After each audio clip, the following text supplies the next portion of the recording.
afternoon, everybody. I'm just doing this video for the Summerwells case due to people are messaging me, asking me about the polygraph test and how were they let go if they did it. Well, how a polygraph test goes is just because you get a polygraph test doesn't mean you're not allowed to go free. Polygraph tests are not admissible in any court most of the time. Any of the information given in a polygraph test is inadmissible in a court. The justice system does not even recognize them as a form of establishment. Police do use them, and so to speak, like scare tactics, like interrogations to make people feel a little bit uncomfortable, so they'll get more worrisome to basically confess. Getting convictions and, things like that, the media highly overstates that. There are many different ways that people know how, I'm going to use this word, to beat the box, because that's technically what it is. It's a machine in a box. A polygraph test, if you have somebody that is on drugs, that is completely calm, that is very very relaxed in any way, they can pass a polygraph test, no problem. Like I said, you cannot convict somebody if they don't want to take one. You cannot convict somebody if they fail a polygraph test. They don't recognize it in the justice system. That's why it's not admissible in court. It measures your heart rate. It measures your blood pressure, your body cognitive. It also, the administrator pays attention to your perspiration. So they're trained to look at everything. But how they administer it most of the times is they'll ask a question first that is truthful, and then they will get into the questions that they know either you are aware of and you're going to lie about, or questions that you're going to answer in either way are going to lie or tell the truth to. So they can say, is your name such and such? And you're going to answer back with a yes or a no, and that will show truthful. Do you live at this address? Truthful question would be such and such, and that would be truthful yes or no. But then they'll ask questions of more detailed questions like, have you ever been arrested? Have you ever abused drugs? Have you ever abused alcohol? Have you ever been violent? Have you ever had sexual misconduct? Just things of that nature. Have you ever met the President of the United States? It could be various questions that will various questions that can either get you nervous or not get you nervous, because that's basically what it is. It's harder to tell a lie for someone who tells the truth. It's very easy for someone to tell a lie that doesn't tell the truth. So the body reacts psychologically in a way that it triggers a behavior in your body, like your heart rate, like your blood pressure, like a twitch, like the perspiration. So there's a reason why it's scientifically unproven to work sometimes, even though I get the understanding of what the pattern means. But there are people that have issues, mental issues. So you have somebody that is suspected of a crime. They could be innocent, but say they have a stuttering problem and they stutter. They're going to force their body to say the word clear. So as many times as they stutter, they will force their heart rate up, not purposely, not intentionally, but because they're stuttering so bad, their body will react in a way because they become upset. Or if you're a person that's constantly nervous or has bad anxiety, you're going to fail that test. So this is why judges won't allow it in the courtroom, because even if you are telling the truth and you are a very honest person, some things might make you very nervous, because you might have a secret that you don't want anybody to know, and that might trigger something in a question that somebody's asking you, or just basically police presence make people nervous, interrogations make people nervous. So that tactic alone can make you fail a polygraph test. I mean, I personally think it's a great tool to have. But again, the machine itself can make you nervous because you're in a quiet setting, you're being interrogated, you're being asked questions. I mean, if you have nothing to lie about, then that's all you can do is just tell the truth. But they cannot convict you on a failed polygraph. It's just, it doesn't work like that. That's why, like I said, the court system sees it as an unproven science. Just like with a medium, they say this is an unproven thing. You have to have some form of backing behind you. So that's why when I do cases, I make sure I state what I can, how I see it, how I feel it, and that's all you can do. The military, they are trained to beat the box.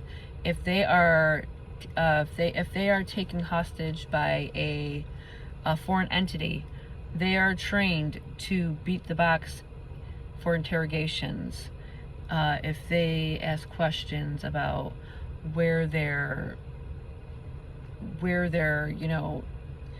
military is, or any type of interrogation a military goes through, you are trained to beat the box. So you can beat a polygraph. You can fail a polygraph and be honest. This is why there's so many open venues about a polygraph, because you can fail it, you can pass it. Either way, even if you're not guilty, you can look guilty. Even if you're not lying, in telling the truth, you still look guilty. Or if you're guilty, and here's another venue I want to speak about.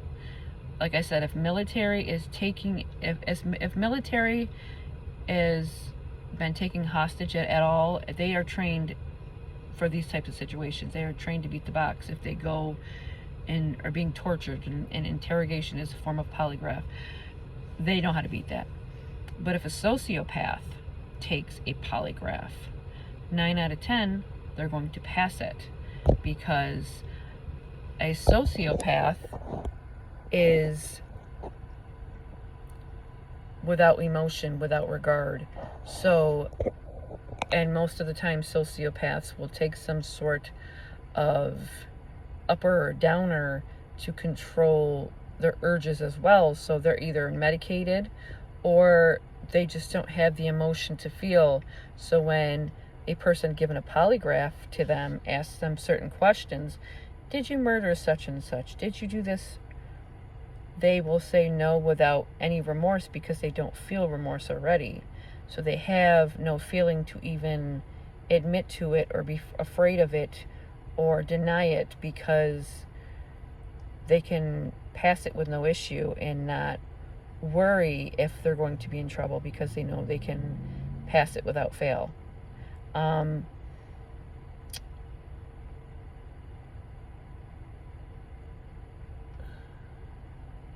I'm not too sure why I'm hearing the word Don. It makes me feel like one of them passed it on the first try and the others didn't pass it on the first try. So I don't know if that's telling me maybe Don passed it the first try and the others didn't pass it, or I'm not sure on that. But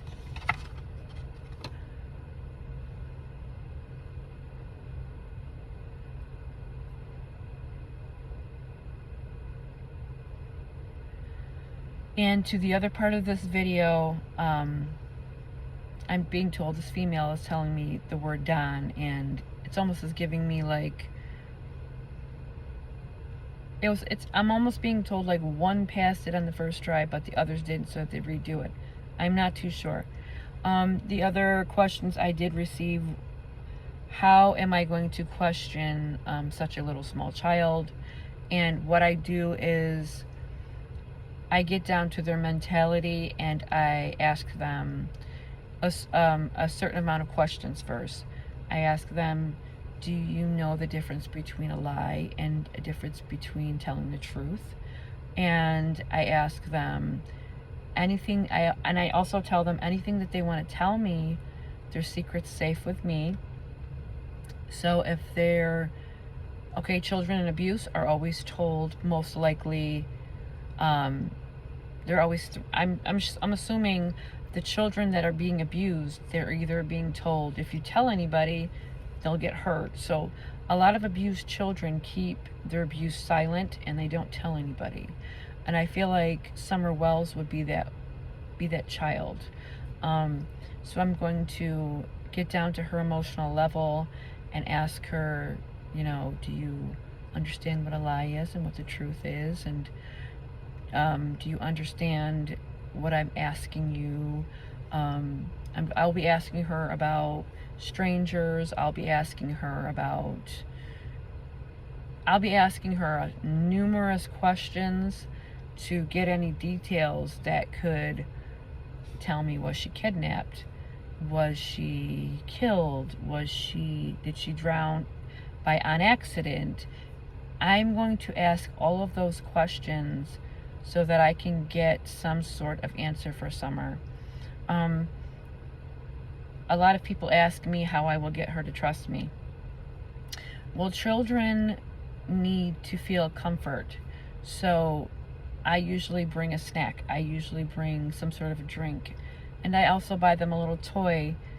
That might sound ridiculous on your end, but how I work with the spirit world is I give offerings, and that I also give them something that they loved in life. So I give them their favorite food, their favorite drink, or a cigarette, a cigar, a perfume. I do that, but in the Summer Wells case, I'm doing it because I want her not only to be occupied away from the abuse, but at the same time, I want her to be so comfortable playing with energetically the toy that she'll just talk to me and know that she can trust me. She'll know that she can trust me because I'm sure her grandfather will be with her, and also this female that talks for her or tries to get her to come over. I did speak with a guardian for Summer, and a lot of things, like today my doors opened, both my front door and my back door, by themselves. And it had been when I was getting ready to do the Summer Wells video. I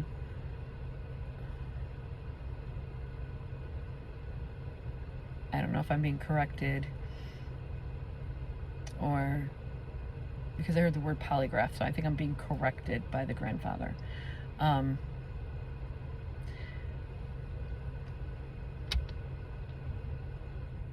So that's what I'll be asking Summer, the questions. Before I even get to the hard part, I'm going to be asking her just smaller things like, what does she like? What does she like to eat? What's her favorite toy? Things of that nature to get her to draw near me.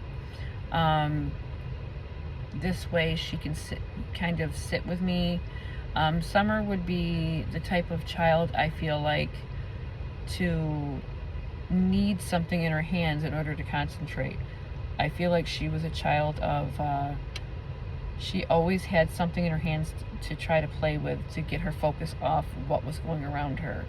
So that's another reason why I'm buying her a toy, to make her feel like she doesn't have to be all over the place while she's talking to me. I would like her to sit down and sit and see where I can go with this. Obviously she can't sit down, she's an energy, but how she'll show herself is if she gets comfortable in my mind's eye, she will become relaxed and she will show me sitting down. I have a feeling her grandfather's gonna be coming with her. because he's very active around her. I don't want to speculate on kidnapping. I don't want to speculate on anything else until I do the spirit session with her Saturday. I won't be posting on here. There's too much insanity involved around this case, and again, we don't want to take away from Summer. We want to give to Summer. We want to help her. So I don't want to embark on any more nuttiness. I know a lot of people are trying to help her. It's a good thing.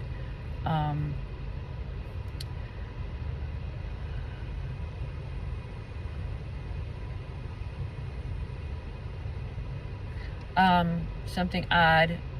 I had stated it before that I would speak to the parents if they really wanted their daughter found, and oddly the man here that's her grandfather is saying speak to Candace if I wanted her found.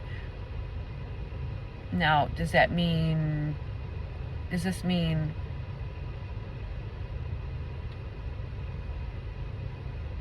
okay. If Candace Bly wants me to help her look for her daughter, somewhere, some way she can find me. But I have a feeling that's not what was meant here. It's a feeling of something else, and I'm being told to tell you, Candace Bly, if you want to speak with me and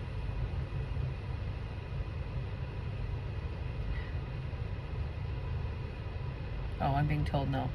So what do you mean? Okay. It's more of like a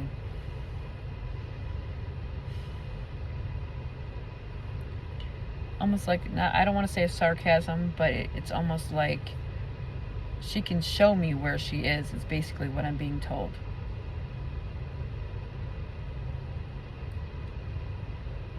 Okay, well, that being said, I don't want to cause any disruptions or in the police investigation. If Candace Bly wants to talk to me, she's more than welcome to speak to me. If she has nothing to hide and didn't hurt her daughter and she really wants a medium's help, I'm here.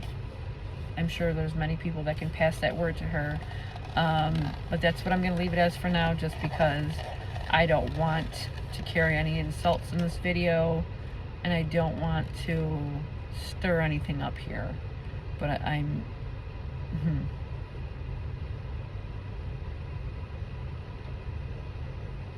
Okay. I'm being... Okay, well, I can't really repeat this right now, just because...